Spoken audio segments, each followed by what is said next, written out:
बिस्मिल्लाहिर्रहमानिर्रहीम। रसूलुल्लाह सल्लल्लाहु अलैहि वसल्लम ने फरमाया कि सैयदुल इस्तग़फ़ार मग़फ़िरत मांगने के सब कलमात का सरदार ये है कि यूँ कहे अल्लाहुम्मा अंता रब्बी ला इलाहा इल्ला अंता ख़लक़तनी व अना अब्दुका अना अला अहदिका व वअदिका मस्तताअतु अऊज़ु बिका मिन शर्रि मा सनअतु अबूउ लक बिनिअमतिक अलैया अबूउ बिज़ंबी वग़फ़िरली व इन्नहु ला यग़फ़िरुज़्ज़ुनूबा इल्ला अंता। ऐ अल्लाह, तू मेरा रब है, तेरे सिवा कोई महबूद नहीं, तूने ही मुझे पैदा किया, मैं तेरा ही बंदा हूँ, मैं अपनी ताकत मुताबिक तुझसे किए हुए अहद और वादे पर कायम हूँ।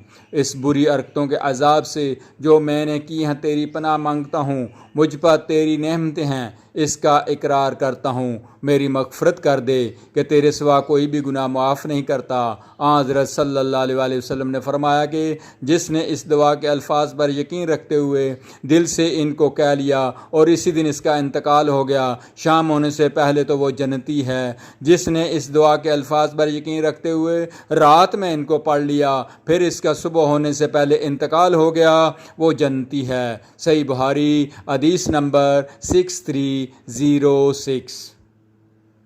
चैनल को सब्सक्राइब कर दिया करें ताकि आप तक नबी करीम सल्लल्लाहु अलैहि वसल्लम की अच्छी अच्छी हदीसें आप तक बर वक्त पहुँच सकें।